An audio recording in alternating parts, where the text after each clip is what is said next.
Hello, Jason. Welcome to the Wax Museum. Hey man, it's so good. It's so good to be with you. I'm really excited to see where this goes. Yeah, me too. Me too. It's a really interesting topic, taking the Lord's name in vain. I've been thinking a lot about this topic. So, but before we get into that, how are you doing with COVID? Thankfully, we live in an area where a lot of people are taking things seriously and being safe, and so we have just on the couple streets that we are friends on a couple streets. It's like you know the whole time. I mean, ever since really mid March or so, it's like, okay, what is this? What are we supposed to do? What's the science telling us? What are um, the voices saying from up high, and just trying to stay safe. So it started with kind of like, okay, this is a thing. And Hmm. then it went to, okay, masks seem to make sense if we wear them. It makes logical sense to block some stuff. So we're going to do that. And then now it's Yeah. been a long time. So we've made a lot of adjustments where it's like for the sake of being social and our own mental health, and a lot of us have kids and we're like, all right, let's do some stuff where we're outside together. So I Hmm. have been much more rooted in my neighborhood with my neighbors than ever before, Wow. which has been so good. It's not that I wasn't before, but it just kind of reminded me. It's like, I don't know that old guy 4 houses down, and he Wow. always walks by.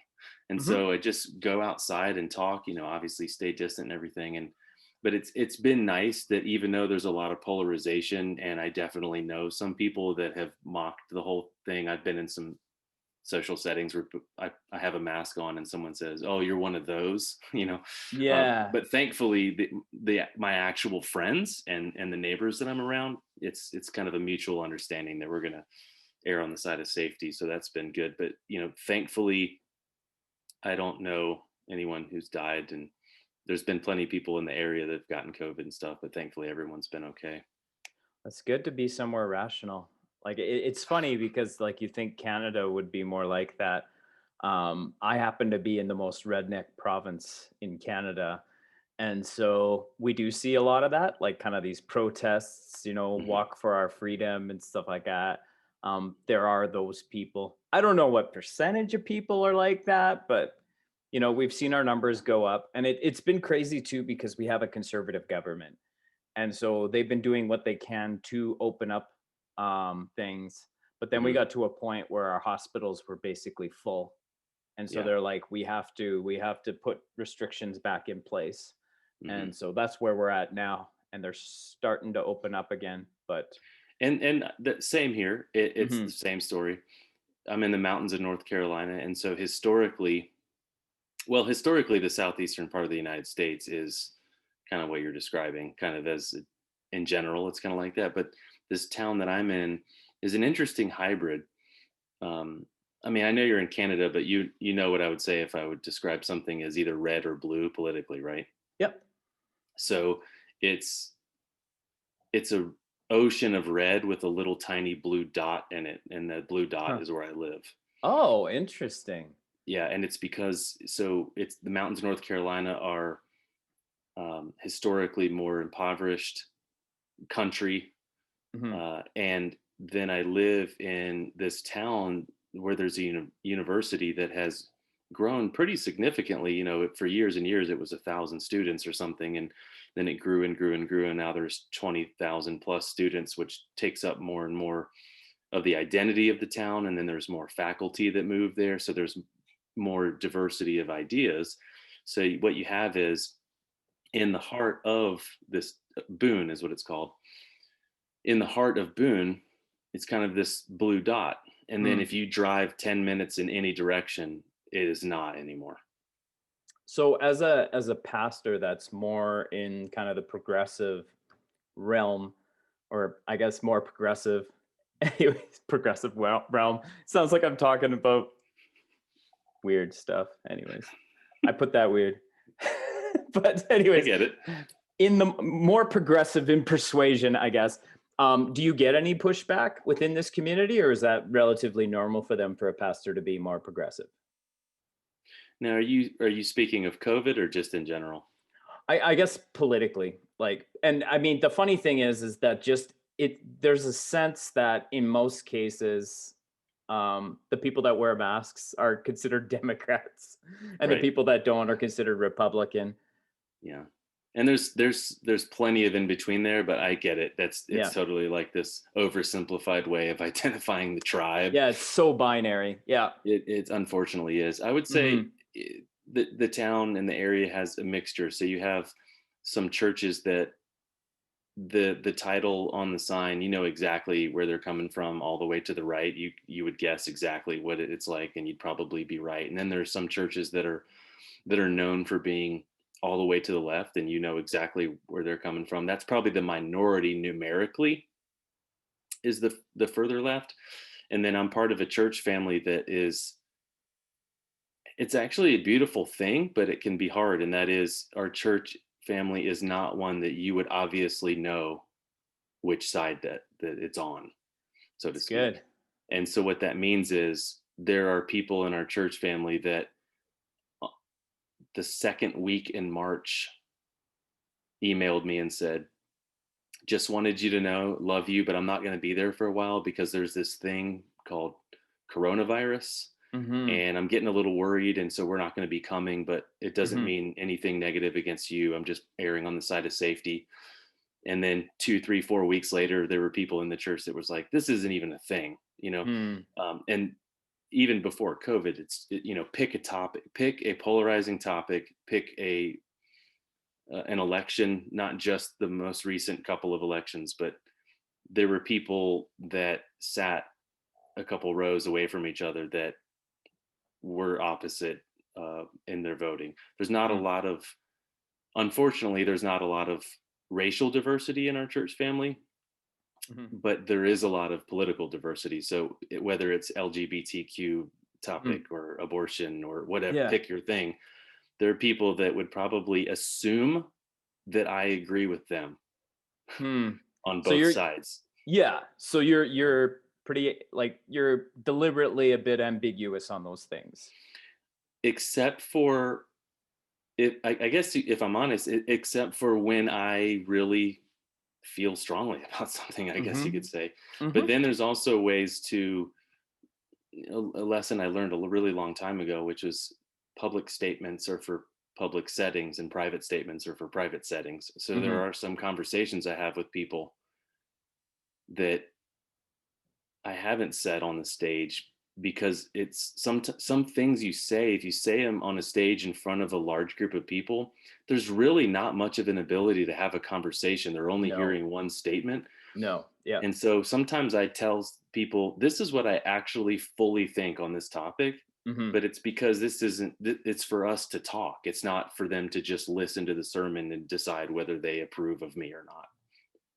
Yeah, and I mean, I don't know about other parts of the world, but really what happened with Trump and a lot of the, kind of this pushing this idea of fake news, like saying, well, everything I disagree with is fake news, and, Right. questioning the media, um, is something that I'm like, I think we should be doing, but they've taken it so far that it's just kind of like I've got a pastor friend of mine that's posting, and Canadian, that's like posting, well, if Facebook says that it's needs to be taken down, it must be true. And I'm like, Mhm. this is what you're like, this is what you're saying. You're supposed to be the person that's carrying truth to your congregation. And this is what you say? Like, this is what you're gonna say the truth is? I'm like, this is Yeah. Yeah. destroying the Christian witness. Mm. And so, with the inauguration happening tomorrow, I'm like, does this mean this is actually going to be over? Is it going to start to get better? Or, and it's like, it's not because I think Biden's going to be a perfect guy. And I mean, like, Right. already we're seeing things in his policy that aren't necessarily Christian or not necessarily friendly to my oil province. And so I'm like, Right. but I'm just like, I'm just so sick of the kind of intensity, that Yeah. Trump had brought.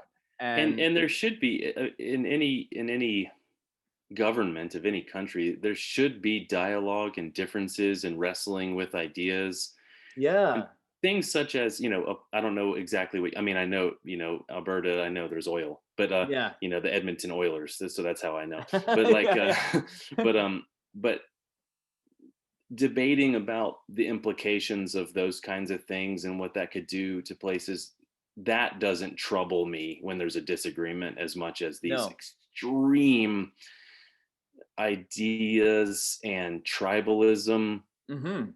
Well, and yeah. lies and lies and Mhm. falsities.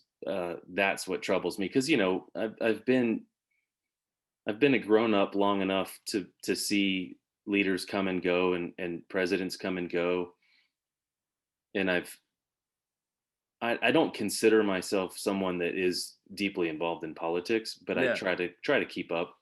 Mhm. And I've had moments where I thought, like when you said something about Biden's some of his policies not necessarily being kind of Christian or whatever. I never really expect that No. from a politician, um, but there have been times that I thought, well, I don't necessarily agree with this person about this thing or that thing, but it didn't make me think that they were some evil sent with some demonic reasoning. It's just like people are people and they have Yeah. differences, and unfortunately I live in a society where these two parties are getting so further away from each other Yeah.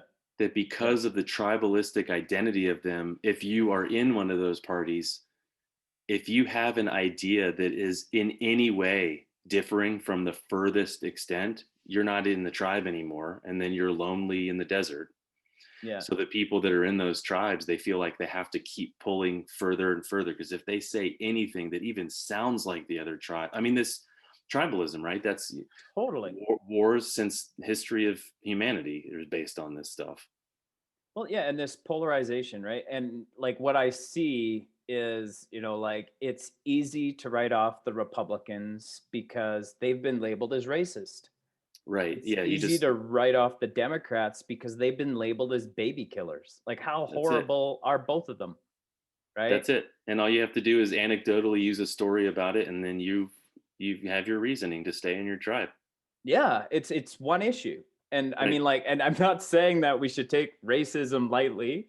I don't think that we should take, killing of the unborn lightly either, but it's Hmm. like those have become the deal breakers, and if anybody sees those things any different, they're denying the biggest tragedy in human history, right? And it's like, Yeah. okay, huh, because you look at Republicans and they're convinced they are not racist. They're like, we are not going around in white hoods, Hmm. like, and so Hmm. somehow the left is trying to convince them, no, you're part of a racist system. And they're like, oh, that sounds like a crazy conspiracy. I don't believe it. Right. Yeah. Yeah. But on the Democrat side, it seems like there's a denial of the humanity of a fetus. And so it's Hmm. like, well, how do you convince them there's humanity there, right? And it's like, Hmm. so it's quite the divide. And Yeah. observing this as a Canadian, like for us, um, I think there's still kind of racial undertones to voting conservative. And nationally, Hmm. right now, we have like the leader of our conservative party said something about our residential schools, which basically we sent all the indigenous people to these schools where they tried to make them white, like they tried to Hmm. erase their culture. And there was all kinds of abuse, including sexual abuse, that happened at these residential schools.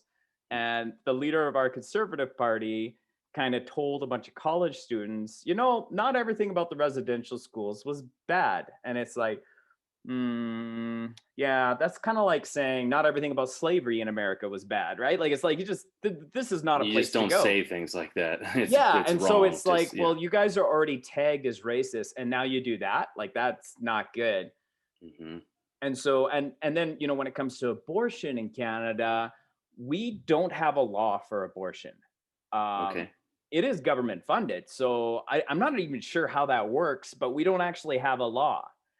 And so this is something that's never on the table. We don't have a conservative party that says we're going to get rid of abortion. That's just, you can't. We're too secular of a society for that to even come up. Okay. The woman's right to choose. Like the only thing I think that happens is it's sometimes, there'll be like, well, this guy's a Christian, he might be pro-life, so he might have a hidden agenda where he might try to make laws on this. And so that's kind of where we're at, right? But with the multi-party system, I would imagine Mhm. there's not like a, but and if he's in, it will just snowball and be whatever he wants it to be, right? What do you mean? Like, I guess with the two party, you have this. If this person wins, Hmm. and that he or she has the support of this only other side that there is, their Hmm. side, then they'll just start doing all of the things that they want to do. And it seems as if, because I don't really understand the Canadian setup, but if you have multiple parties and like lots of different checks and balances, that one person, if they do win their position, they can't just go, okay, here we go. Everything that I said that I wanted now will happen. Yeah, no, it's harder. Like if we got a conservative majority, maybe, but Hmm. they know that in 4 years, people will vote them out if they do anything crazy. So they're never going to do anything ridiculous. But there's fear mongering on the left that we can never go conservative because they'll start, taking away, LGBTQ rights. They'll try to make abortion laws. Like there's all that kind of fear mongering. Um, yeah, it's crazy because your Republicans are far more right than our conservatives, and our conservatives probably look way more like Democrats, and so we're a lot Yeah. more left in our leanings. Yeah. I mean, I think that Republicans are far more right than Republicans used to be in the Hmm. United States. It's just Hmm. it's gotten more polarized, and yeah, I have more and more friends that are leftists that are, you know Democrats are further to the right than they are, and that's kind of a new thing for me to have those conversations. I used to kind of just think of the Democrats are on the left, the Republicans are on the right, and now I have more and more friends that they view the Democrats as a little bit to the right to them. And so Hmm. that's kind of a whole new, fresh conversation to me that I'm not used to. So I'm learning a lot and listening a lot. Yeah, it's funny, like to me too, because like labeling ourselves, right? I'm just like, you know what? I'm uncaged. I've been on this tear since 2020 of just saying I'm uncaged. And so it's like I'm uncaged politically, I'm uncaged spiritually, I'm uncaged ideologically. So it's like I'm not going to label myself. A lot of people like to label me as leftist. I'm like, okay, whatever. You can call me whatever you want. I don't care. Yeah. But I guess okay, so back to this. So how does this play into taking the Lord's name in vain? Well, before I say that, you said about being uncaged, Hmm. and it made me think of when in the Bible, when Moses asked God, okay, who if I go and they ask me who sent me, who should I say you are? What's your name? And then we kind of think of that as it's I am who I am, or I am that I am, or Yeah. something that is Yeah. and I think if we're made in the image of God and walk in the ways of God, that would be our answer too. Hmm. I am Wow. who I am, and I think that's Yeah. kind of how I heard you say that, like I like uncaged. that. It's not so much like I'm just this rogue and I don't even care. It's more of like I am me, and I don't Yeah. have to be constrained to this construct that these two options or these five Oh options or my gosh, whatever. And yes. I'm me. And that Yeah. does the tough part about that though is, well, some might say, well, we're not God, but Yeah. the tough part about that is though that we're meant to live in community, Yeah. and so it's not healthy to just be like screw everything. I'm just going to be me. We don't want to go that extreme.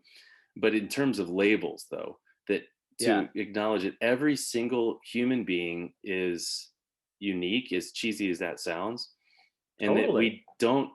I mean, I might think one way that someone would label as to the right on one topic and to the left on another. And if I have a conversation only about that one topic, they would mislabel me as a human. Yeah. And so Absolutely. I want to live the kind of life like you're saying, where instead of like, hi, I'm Jason and I'm a fill in the blank, just to Yeah. say, I'm Jason.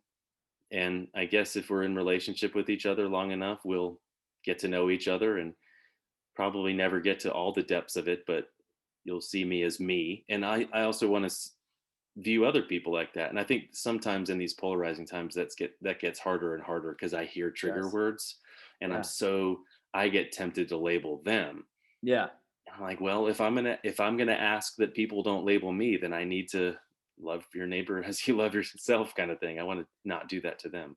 Well, and I think the key too to being uncaged is to actually be in community with people of those different tribes, right? Because it's Yeah, like I yeah. want to understand the different tribes because this isn't really making sense to me. I'm like, wait, you guys don't want government paid healthcare. Like you want to pay for your healthcare? Like I still have a hard time understanding that.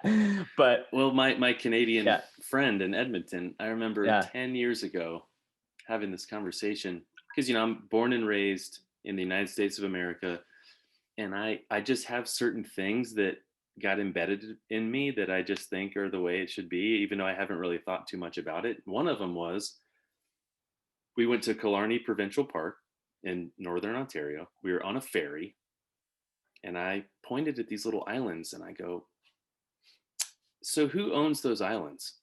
Hmm. And he goes, I don't know. And he looks at his friend, I don't know. And they go, "It's probably the Queensland." And I go, "The Queensland?" And I was like, that doesn't make any sense. And it's like, that's very deeply American of me to be like, that's not cool that that's the Queensland. Someone here in Canada should own that. Doesn't make any sense. That's a very American way of Yeah. thinking. I'm like, why in the world would that be called the Queensland? And then Hmm. another one was insurance, where um, I was talking to him about how I have it's my decision to go with Blue Cross Blue Shield or whatever other companies, and I had this thing in me that I didn't realize until that moment that had been kind of put in me, which is I said something like, well, if the government runs it, what happens if the government is no longer has my interest in mind? Hmm. Which I think is an American sentiment if you trace Hmm. back to Hmm. the United States forming at all. Right. Like, we can't trust them. We got to do it on our own. Me, me, me. And he said to me, "Do you really think Blue Cross Blue Shield has your interest in mind?" Mm. And I was like, Yeah. "Oh my God, I've never even thought about that." As obvious as it was to hear, Yeah. it's a for-profit business that ultimately doesn't care about me. And I'm not saying that the employees don't care about me, or if I talk on the phone with someone that individual doesn't care about me. That's not what I'm saying. As a huge monster organization, they exist to make money. and Mhm. uh, and Mhm. so I was like, well, I get to choose between this company and this company, and if it's all the government, then what happens if they don't care about me anymore? And it's like, Blue Cross never cared, you know. And I so had it's maybe that's an yeah. unfair thing to say. So if someone's listening and they work for Blue Cross and they're like, well, I care, I Yeah. don't mean you. But as a company, their interest isn't necessarily your interest. That's right. And I mean, not to say that the government always has your interest either. Right. I mean, I had a similar conversation with the guy that I actually started this podcast with. We were talking about, I was trying to explain to him the conservative view on taking care of the poor, where they're like, no, we don't want the government taking care of the poor because we want to be the heroes. In Jesus' name, we can be the heroes, right? And Mhm. he's like, okay, well, what makes you think that the church is going to do a better job of managing that money and taking care of people? Like, do they actually have that? Is that in their best interest? Especially when you talk about like mega churches where they're building this, huge platform and they're Yeah. doing all these huge things to just draw people and make this like.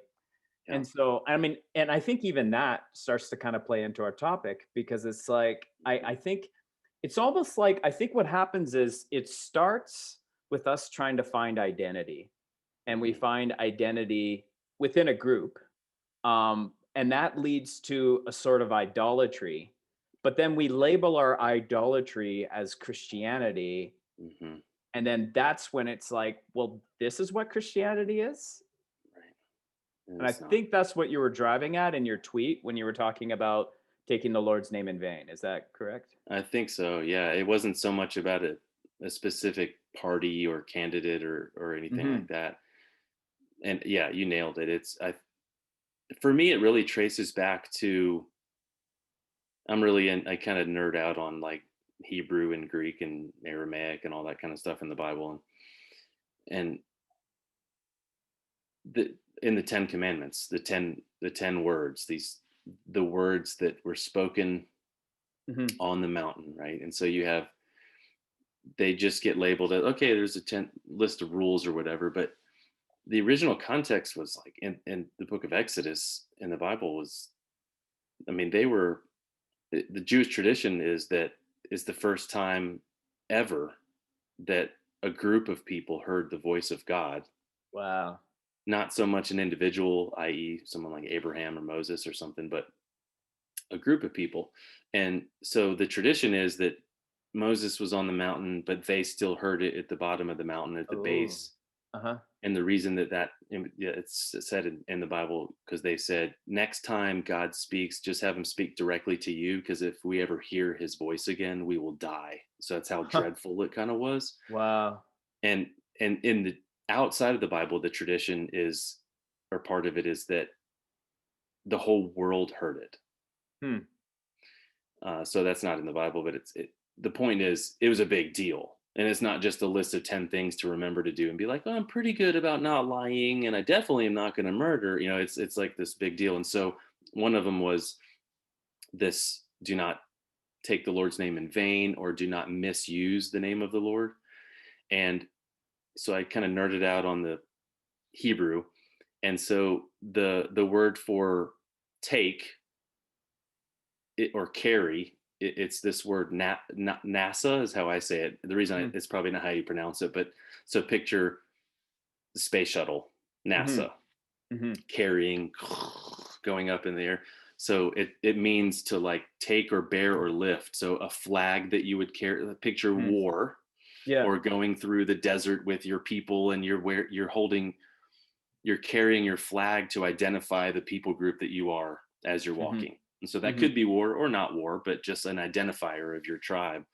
And so this, don't carry that name. And in the Hebrew, the word name has an extensive context to it, because what we talked about, I think before you press record, I can't remember, but the um the name, um no, we already talked about here the name of God. Yeah, I am who I am. It was already Yeah, recorded. yeah, yeah. And this name was supposed to be this so holy of a name that it either couldn't be said or wasn't allowed to be said. Mhm. So, we think of, some people say Yahweh, others have said it's pronounced something else, and others have said it's literally impossible to pronounce, either because it's too holy, impossible to make the sounds, or some have suggested it was only the sound of breathing. And so therefore the only living God, the breath, is God is alive. So, but because it was considered too holy to say, Yeah. the phrase "the name" to some of the people, Israelites, is what they would refer to God as. Instead of trying to say the name, they would say the phrase "the name," Hashem, the Huh. name. And so you Yeah. see throughout the scriptures, a lot of times in Psalms and plenty of other places, about like the name of God was coming from afar, or the name moved. And so you have like the phrase, the name, being synonymous with God and the energy and presence of God. And so to say the name, it was like if you're going to carry this flag, Hmm. or this representation of the name, that's a big, big deal. Yeah. Not just because it's God, because God's name isn't God anyway, it's just a sound. um, Whatever that name is, Yahweh, an unpronounceable sound, maybe that's not really the point as much as who this is we're talking about. Mhm. That name is so much of a big deal to those people that they won't even say the name. They just say the phrase "the name" instead of saying the name. Wow. And don't carry that in vain, but in the Hebrew it means nothingness or emptiness, or some have said it's in a way that that disappoints, false Hmm. hope. There's a lot of different ways of maybe Wow. Well, that's like the defining false it. prophecies, right? Like when there's false prophecies and people say, I'm going to get behind this, and Mhm. then it doesn't come to fruition. It's like, Yeah. So it's different than you stub your toe and you go, Jesus. It's like, yeah. that's probably not the healthiest thing, but I don't think that that's the essence of that command. Hmm. It's And more of like, you claim to be carrying this name and you're yes. doing it with complete emptiness. Wow. Wow. And I want to say before we get into more on this, I was just thinking, I've been thinking for like the past couple of weeks about how like actually knowing the Bible in its language, like Hmm. understanding the language has got to be kind of like the difference between like someone describing a musical piece to you and actually hearing the musical piece. Like I think Mm, that like when I hear this, I'm just, like when I hear people talking about that original language, I'm like I'm missing a lot here. It's like mm. describe a painting to me, right? Like it's And you can kind of do it and it'll kind of work. And that's what I yeah. think, if you have a translation, it's not it's not bad. It'll kind of work, but there are all sorts of things that the Hebrew language is very image based. And so Mhm. the definition of Hebrew words are often more associated with the image that is evoked as opposed to just more words as the definition of that word. Oh, I love how artsy this is. I'm very into art. So Oh um yeah. And so the I think that it's important to note that the reputation of someone's name mhm. is really the essence here. So Yes. I don't think that, again, that my example of stubbing your toe, the classic, Yeah. like Well, that's, that's kind of what we've brought it down to. Like we within have reduced it. Christianity. Yeah, and Yeah. maybe that's wrong too. I'm guilty of it plenty, but I don't think that if you say God, you're not harming a reputation in Mhm. the same way that if you carry that name in a false way. Yeah, and I'm like, I'm still not okay with people flippantly using the Yes. name of my Lord, right? But Yeah. I think that's what's way more serious is for someone to carry the name of God and then do horrible things, or carry the name of God and be flippant in how they live. I mean, like, there's been so much, going on talking about Ravi Zacharias and what happened with him. And it's just like, they like you build up a person as a man of God, and they represent basically the faith. Like this is the guy that's Yeah. going to tell you, like, convince you to be part of this faith. And then there's allegations that start coming out, and then there's people like, okay, but like if we let people know that, how many people are going to lose their faith? Like we can't break this illusion. There's people that have bought into this illusion, and now they're going to the kingdom. They're Christians now, right? And it's like we can't let that happen. And Yeah. it makes it so much worse when the letdown happens, because not only did this happen, but it was also covered up. And there's countless times that this has happened. Oh yeah, of course. It's the classic way, actually. It's like, It if you is. build one person up, a, a false kingdom is built around them. Yeah. And then everything has to be, every resource and every comment is, once you do that, you kind of almost have to have everything being about protecting that kingdom.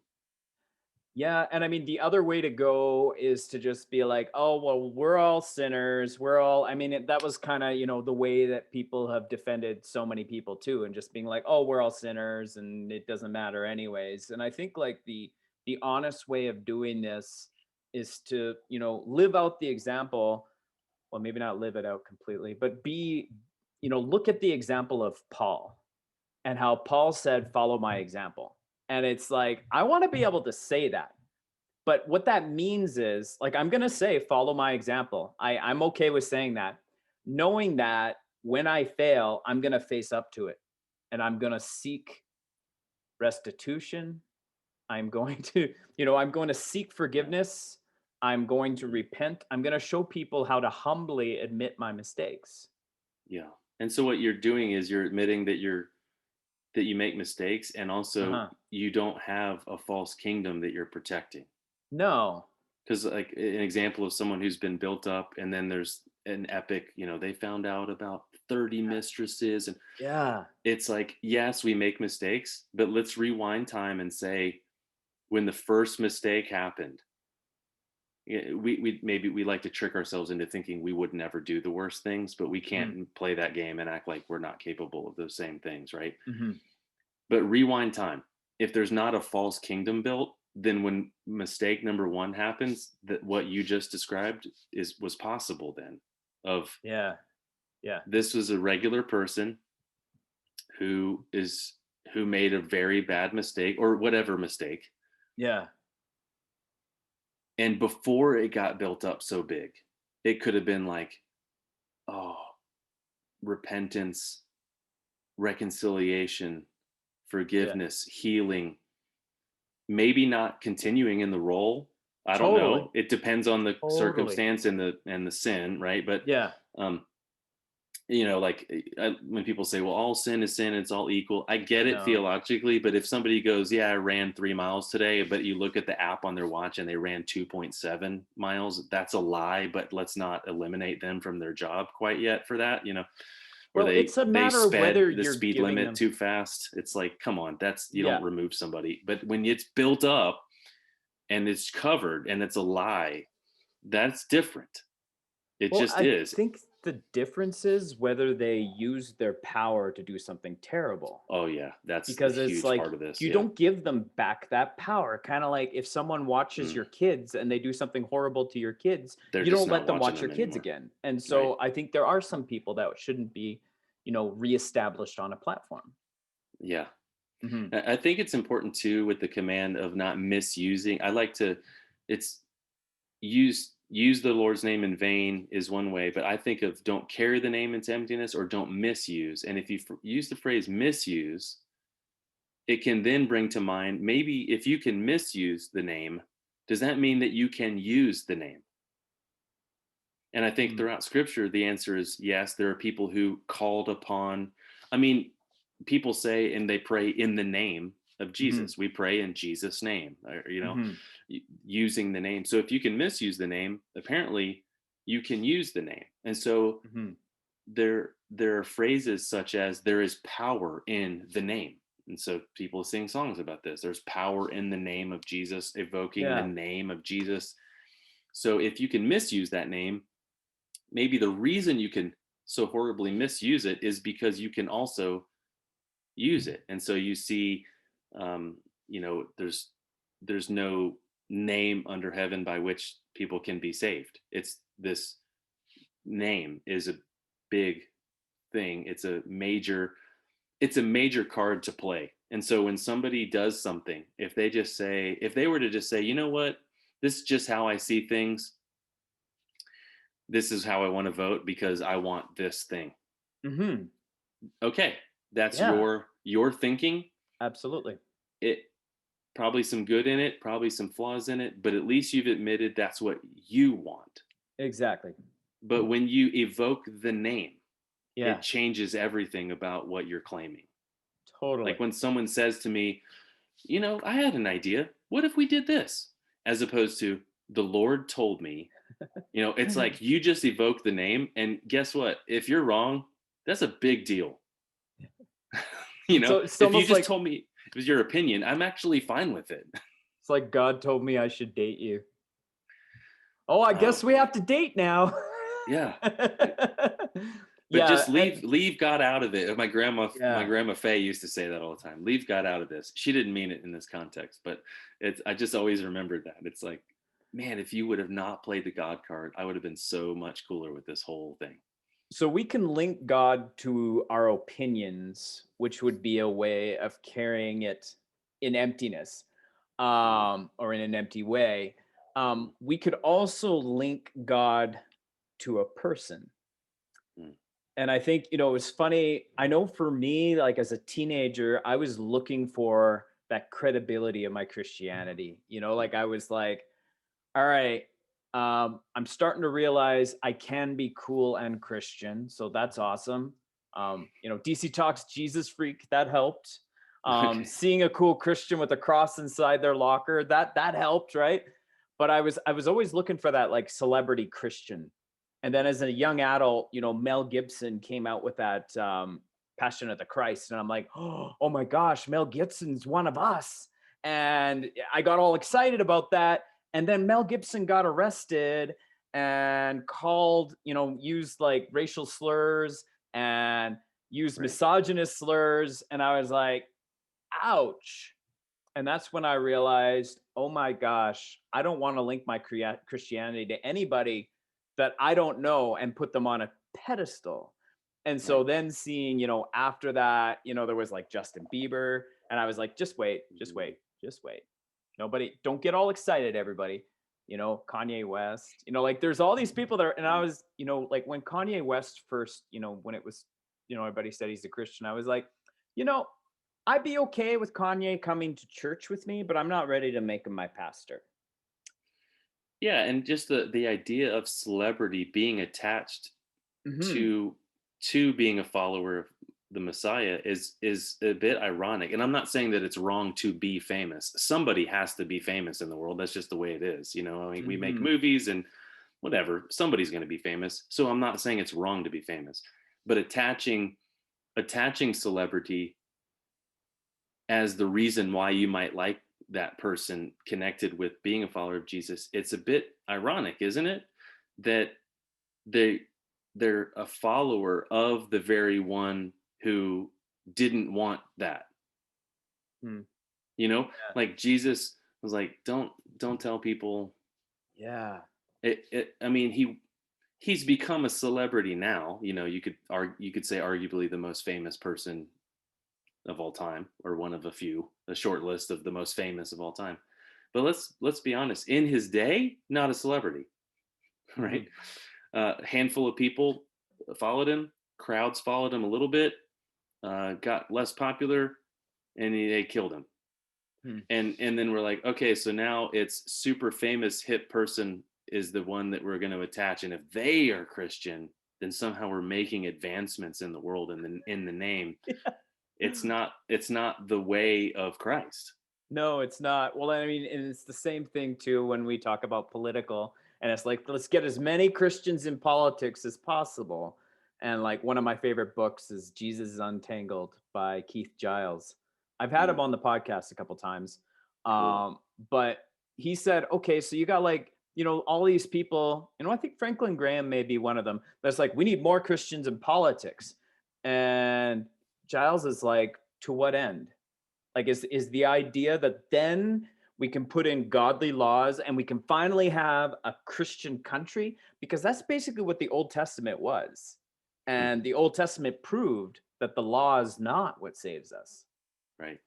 And I'm like, wow. Have you ever heard of the book Myth of a Christian Nation? No, I've heard of it, haven't read it. I would love to read it. I've got to read it. It's a good one, man. I mean, you being in Canada, you might feel a little just because not being in America. But yeah, that was very eye opening for me. I want to say 10, 15 years ago reading that. And it was a game changer for me because I didn't grow up in church, Hmm. but I have been in church my whole adult life. And that was just something that was always said to me. It was as if it was a fact, which is that this is a Christian country. Hmm. And the more research I've done, it is quite obviously not. It never was even designed to be that. Hmm. That's crazy. I'm going through Jesus and John Wayne right now. And I've seen that, but I haven't read it. oh, it is staggering because I'm like, it's funny because we always think, and I talk to my parents about this all the time. It's like, why is Franklin Graham so political and all this stuff? His father was never like that. It's like, actually, his father was very political. He And he knew a lot of politicians. well, yeah, but I mean, like, he actually, early on, anyways, he Mm, actually worked to get specific people elected. So it's like, mm, it's not that much different from interesting. Franklin. And so I was like, that's shocking. And I mean, it's one of those things too, where like when, Billy Graham passed away, there were so many people talking about the good he's done. And I mean, like, that's fine. But there's kind of a point where it felt a bit like idolatry and like kind of like saying, like this guy for sure is in heaven. And it's like, I don't know if I know the skeletons that are in people's closets, so I'm kind of careful with that, you know. Yeah. But I'm not I saying think a he's lot of now, that but with Billy Graham was we live in such an age of Christian celebrity yeah, gets built up and Christian celebrity falls. yeah, And Billy Graham didn't fall. I think that yeah, was one of the things that people were so which happy about which is was amazing. Yeah, we didn't find the deep dark secret. Of course he's a human being and we all sin and all that kind of stuff, but we never found some deep dark thing. So let's believe the best, that there was not a deep dark thing. And isn't that amazing? And in that light, I think it is amazing. It's just the right. whole the premise of it is, how about we don't have the celebrities? Yeah. Like then we don't have this build up and wait until it falls and this moment happens.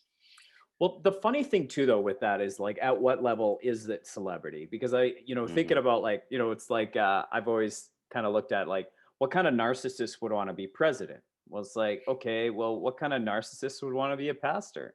What kind of Mm. narcissist would want to be a teacher? What kind of narcissist would want to have a podcast? Right? Like it. To say, hey, listen to me, right? If on any level I'm worth listening to, there's some narcissistic tendencies. And actually, Definitely. a friend of mine, actually, he's more of a mentor, but he lets me call him friend, Chuck DeGroat. Do you know that name, Chuck I DeGroat? know that name. I think I follow him. Yeah. Oh man, he's been on my podcast. He wrote a book called "When Narcissism Comes to Church," Mm. and what it does is it mirrors and walks through the Enneagram Uh and huh. shows how the different aspects of the Enneagram, how narcissistic tendencies show up in different Dang. ways. Yeah. But man, I feel that in me big time as Uh huh. someone. I mean, I'm 43 years old, my whole adult life, but even before that, as a white male heterosexual, Yeah. and then you add living in the Southeast as a Christian, pretty much my whole life, people have been handing me the microphone, Mm-hmm. whether I deserve it or not. They're like, you should go, you should say, you should lead, you should talk. Oh, that's crazy. And so, man, narcissistic tendency can get deeply embedded Yeah.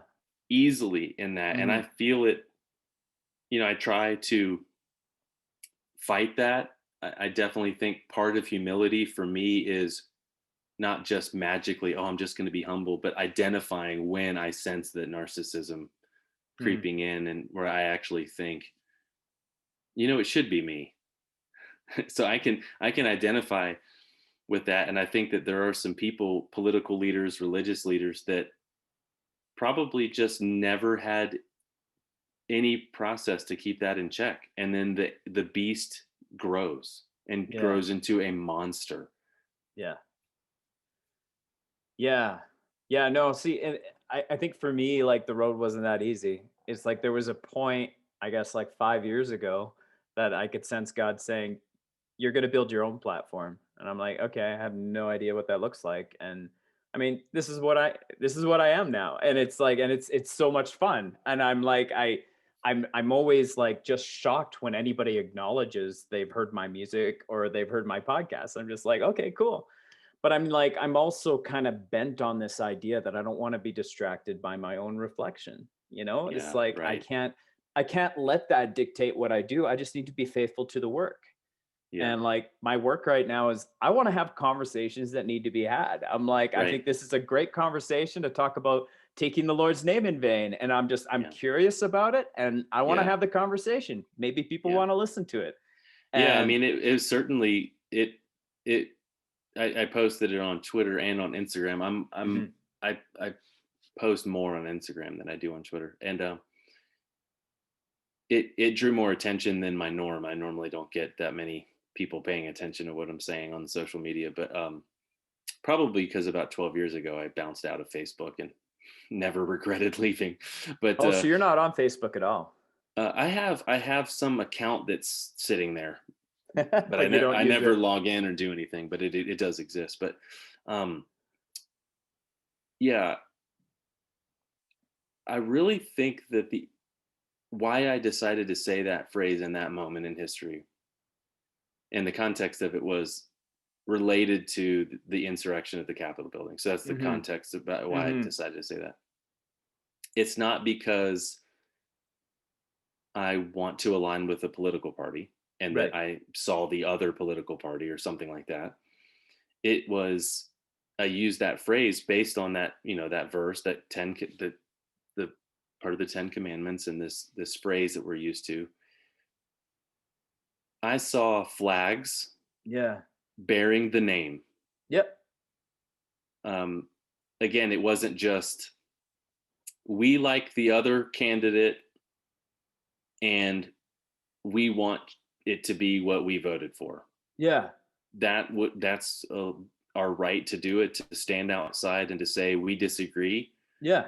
I wouldn't speak against that, even if I wholeheartedly disagreed with what Yes. they said. Yeah. But that's not what happened. No. It's not what happened. And I saw flags that were blending, in my mind, really the epitome of idolatry. It was Mm-hmm. blending. I saw KKK flags. I saw Confederate flags. Huh. I Yeah. saw Trump flags. I saw Jesus flags, Yeah. and a lot of combination within Right. individual flags. Yeah. And so it's, again, the heart of, or the original context of this command, do not misuse the name of the Lord, was right when the Israelites had been set free from slavery. So that's the Mm-hmm. context. So hundreds of years of slavery.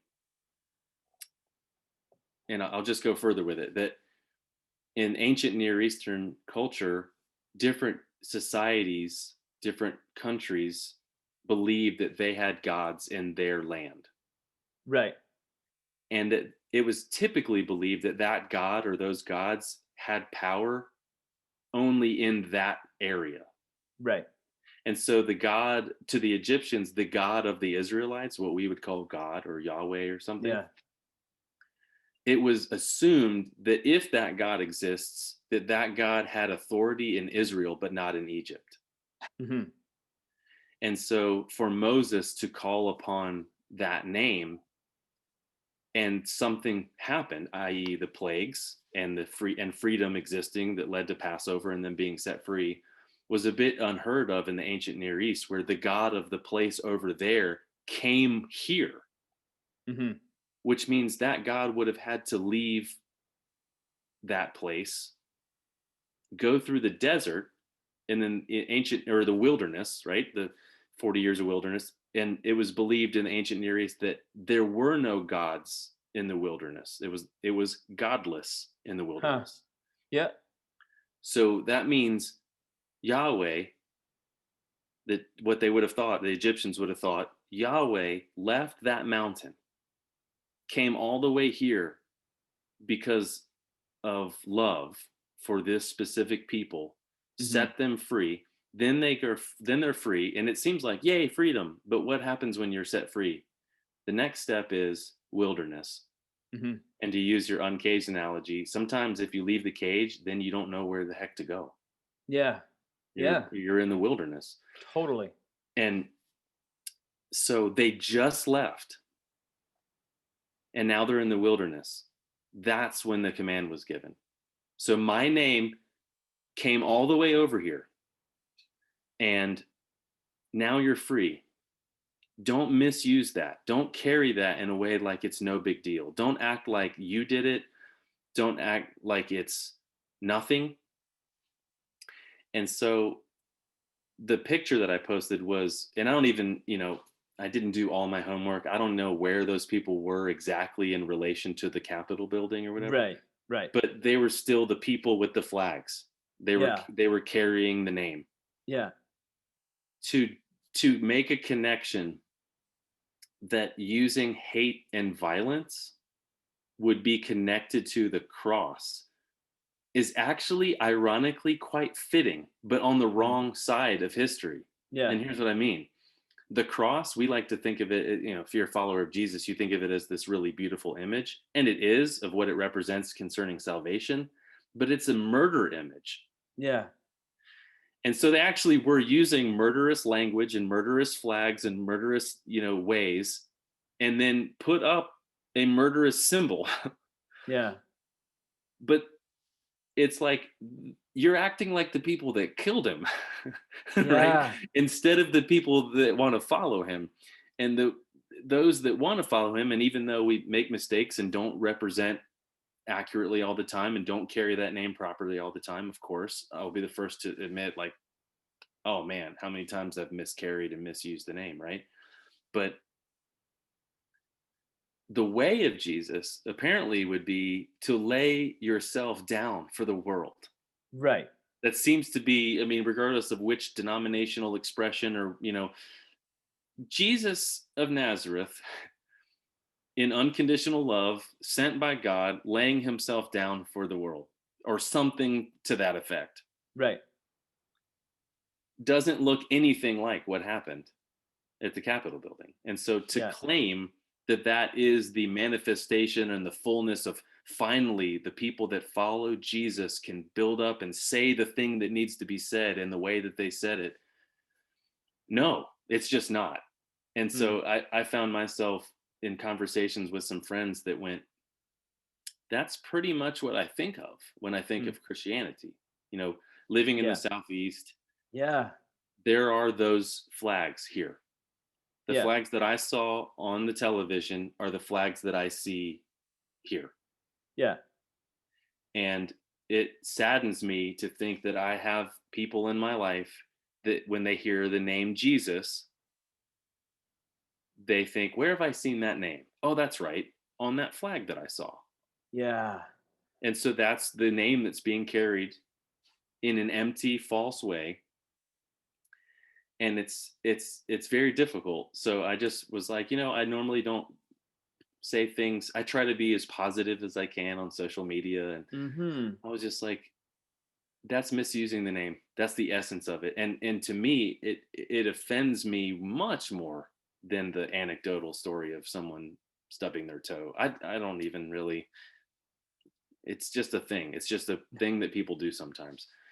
Is it Yeah. unhealthy? Maybe, fine, but it's not really deeply offending me as someone who wants to follow God in the Well, same way that these flags were.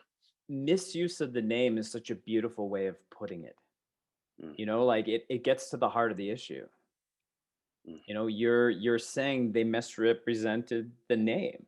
mhm. And it's like I think that's a vulnerable way to state it. And Um, if you think too of, even though I believe God's everywhere, throughout the scriptures, there were certain places where God, I guess you could say, especially was. mhm. And what I mean is like something like the tabernacle, where he said, make this tent and then inside this special room, my glory will be there. Yeah. So even though God's everywhere, God was especially there. Mhm. And there are passages in the Torah, the first 5 books of the Bible, or the law, the instruction of to make a dwelling place for God. And Right. it said several times, the way that it was phrased is to make a dwelling place for the name. And so what that means is they built something just to house the name. Mhm. So anytime you build anything that you're like, the reason I'm building this is to place the name inside of it. The glory of God will be placed inside this box, the Mhm. Ark of the Covenant, or the Holy of Holies, or the tabernacle, or the temple. And if you go further with it, and New Testament understanding of that would be this. This is the dwelling place of the name. We are. Our Right. bodies are these dwelling places. But if you build something else, you build a false kingdom. You build a statue, you make a flag, and you go, this is the place. Mhm. Be very careful where you carry that thing, Yeah. Yeah. because if you carry it in a way that is misrepresenting it, it's the essence of pretty early on in those 10 commandments. So do you think like this kind of concept is better walked out than explained? Like in practically speaking, when people who are misusing the name, Do you think you can talk them out of it, or is it better to just merely model it for them? I've never talked to anyone out of it. I'll say that. Yeah. Yeah. I'll go further and say I've never even seen any fruit at all from the conversations when someone if they're already so far in their Yeah. ways. I Yeah. remember, you know the name Richard Rohr? Yeah. I remember him saying something several years ago about, I think it was the Franciscan way that he walks in, but it might have been something else. And I know that I think there's some other traditions that do this too, but it's their response to something that's wrong is to simply do it the right way. Yeah. Yeah. And that really resonates with me. Yep. I don't again, I want it to work better than it works though, if I'm Oh, honest. I know. I It know. sounds so like grand to be like, "Oh, we'll just do it the right way and we'll set an example." And it's like, I don't see too much fruit of that either, except in my own heart.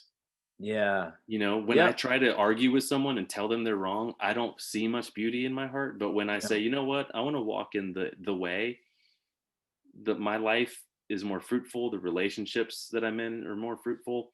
And if I'm honest, that even though, you know, one of the biggest distinctions of someone who follows Jesus would be to love our enemies. But sometimes, if I'm honest, I want to not communicate with them Yeah.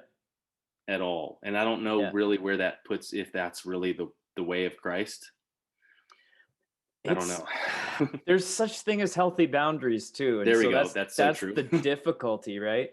And Yeah. that's kind of the line I'm trying to walk right now. And it was, to see the Twitter purge happen and Mhm. to see some of my friends actually affected by it. But I was kind of like I felt bad for them, but then at the same time I didn't like what they were saying. And Yeah. I don't believe in freedom of speech to the point where I'm like I'm going to defend your right to say all kinds of terrible stuff that are gonna, Yeah. mislead people from God. Like I just can't be okay with that. And so it's been a struggle that way. But I think, like it's as opportunities come up and I'm able to work with them on other projects, it's like, okay, well, I'm just gonna I'm gonna show the way. I'm gonna try to be that way. And Yeah. it's working it's just different worlds, because I'm like I'm living in the world of all the deconstructing people while at the Right. same time living in the world of the strict fundamentalists who are talking down to people. And Right. I'm like, huh, well, can we all just agree that God is love?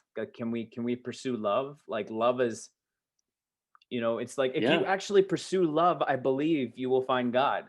And Right. But you believe that, but it you can't make them believe that. And no, I like can't. you said it in a way that's like, can we all just agree? Yeah, You know yeah. what? You can't all just agree that, but you can. You know, Yeah. there's a Yeah. quote, Rumi, this mystic Muslim poet, Rumi said, "Love is my religion." Mm. And you know, I think some Christians, if I didn't premise it with he was Muslim, you'd hear that quote and go, "Yes, amen, that's beautiful." Mm. But tribalism has made us go Muslim, you know. But it's I hear you saying that, and you're like, God is love. Can we agree on that? I think that there are a lot of people that would hear that and say, absolutely yes. And then there would be people who would say no. Then there's also a lot of people, and I think when it comes to change through conversation, there are a lot of people that are more moderate on topics and they lean a certain way in certain things, but they haven't become the total monsters that want to murder. Yeah. So maybe for me at least, I'll just say for me, the people that have gone so far into hatred that they are romanticizing killing people, maybe Yeah. even trying to kill people, or maybe even actually killing people. I don't think that we're going to really have constructive conversations together. No. But there are people who, like I had a conversation with someone, I don't know, 3, 4, 5, 6 months ago, who just said, I don't understand why people use the phrase Black Lives Matter. Don't all lives matter? And Mhm. they weren't saying that as like to be a jerk. They just didn't Yeah. get it. Yeah. And so they started by asking the question. And so talking about systemic racism Yeah. and getting to the point of that phrase, they kind of went, "Oh yeah, I guess that does make more sense." Right. So they weren't. We got to be careful that we don't treat that person like they stormed the Capitol building. Exactly, because that's what I call woke dementalism. Woke dementalism will Yeah, attack that person, yeah, and it's like, and there's not a conversation to be had. And yeah. Or white privilege is another one. Some people bristle and they go, "Well, my grandfather worked really hard," and they're not. That response doesn't make them a horrible, evil, hate-filled, racist yeah, person. It just means, well, in my opinion, I think it's as a white person, for years I hid behind individual stories of myself not it, me not advancing racism. right, Like, I didn't do this, I didn't ever say this. And so I totally. was like letting myself off the hook Hmm. over and over again until a black friend of mine said, "I was never accusing you of any of the things." And Yeah, I was like, "Well, then what's the problem?" And it was like, "The problem is the system." yeah, yeah, And all of a sudden, I zoomed out from myself yeah, and went, "Oh, I'm part of a broken system," or some would say a system that's working exactly like it was designed to work, to systematically hold people back. And I have been afforded a relatively easier life because of that system. That is totally, true. totally. Uh, so just stop worrying about whether when you were in high school or college, you had black friends, and so you're not the problem. It's like that's not really the point. That's just sort of an Just anecdotal wash side my thing. hands from Yeah, this. wash my hands. Yeah, yeah. Yeah, I hid behind it for years. Actually, the seminary that I went to when I got my master's degree was predominantly African American.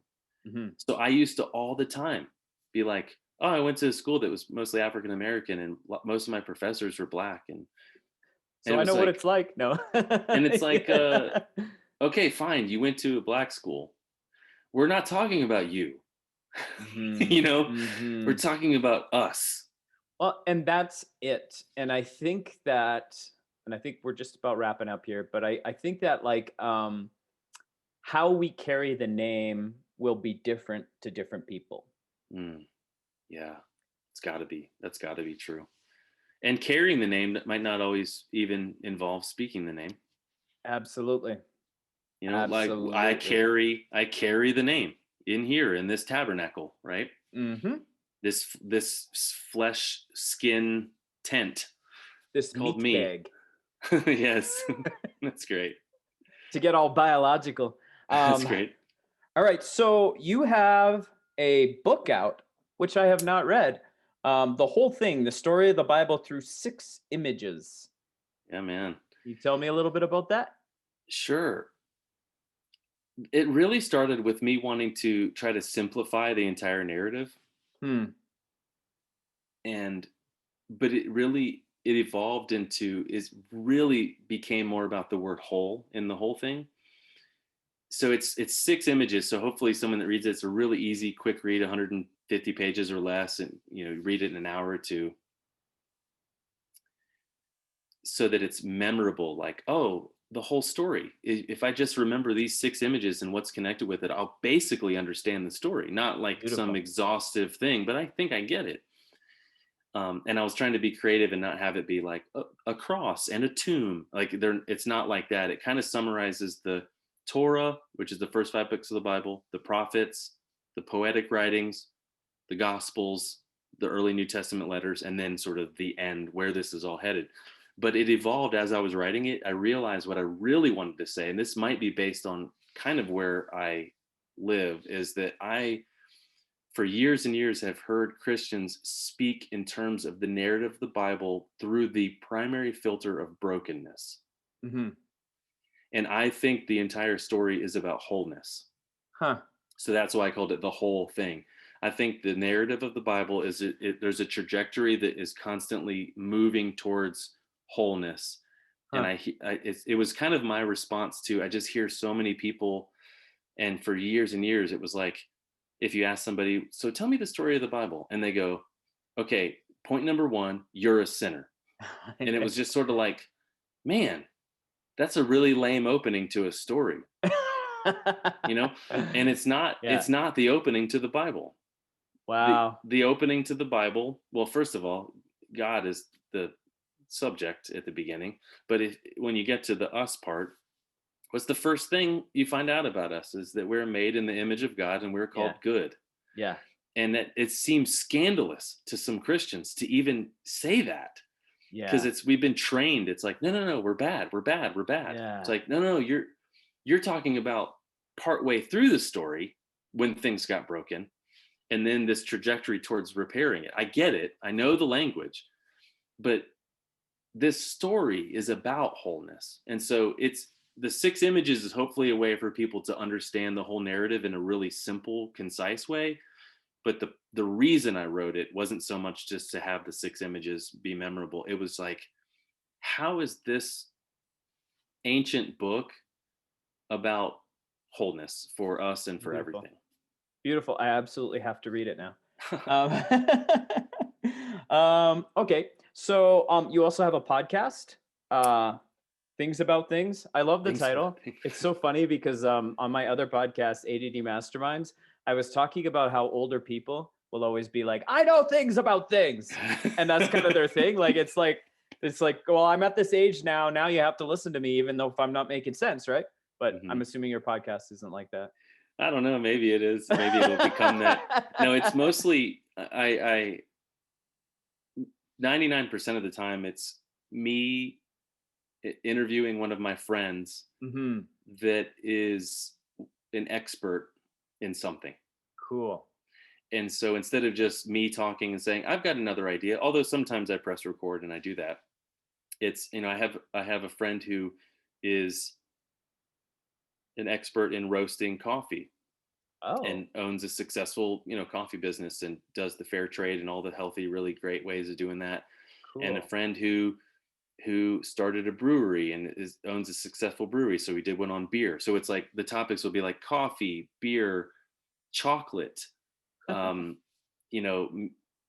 the practice of art. Yeah. So I normally just think of people first, and then what are they experts in? Very Fitness, cool. running, things like that. And so every once in a while, it's I have something I want to say, but more times than that, it's what it really is a kind of a lofty goal, but it's. Do you ever watch TED Talks? Yes, I do. Yeah. So in a TED Talk, for me, I watch a TED Talk. Let's say it's 11 minutes long, and at the end of it, I kind of think I understand what they spent 35 years studying. You Yeah. know, it's Yeah, like, oh no, I exactly. watched a TED Talk on it, so I know all about physics now.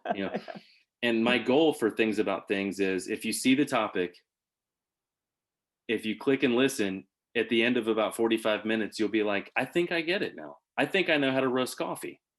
Wow. So that's my Very goal. It's cool. kind of like with the TED Talk. Oh, it's like, I know Love how to it. roast coffee. How do you know how to roast coffee? I listen to Things About Things. Great. Okay, so what's a good way for our listeners to get in touch with what you're doing? To get, to know your work and Oh, thanks for asking. It's thingsaboutthings.com. They can listen to the podcast. They can find my book and other things that I do, other beautiful. teachings and stuff. Yeah, simple. Well, thank you again. Oh man, thanks for asking me. I'm honored. I was a little intimidated when you were like, anytime you tweet one sentence and then someone's like, "Do you want to talk more about that?" It's like, oh, I don't know. That's why they invented Twitter, so that you don't have to talk more about that. But I'm glad we hashed it out a little bit more. No, it was good. It was fun. I think some things are just compelling and I need to Hmm. talk to people about, and this was one of them. So Mm. I'm glad we did it. Yeah, man. And I hope to swing by 4,000 miles away someday. I do have this hope to visit my friend in Edmonton someday. So how far are you from there? Like an hour and a half. Oh, sweet. Okay. Let's Yeah. do it. I don't know. There's a long standing appointment that I have to eventually visit him in Edmonton. I visited him when he was in Ontario, but it's a little further. I think it's days drive. to you from here. That would be awesome. Yeah. Okay. Thank you. Air Smudge.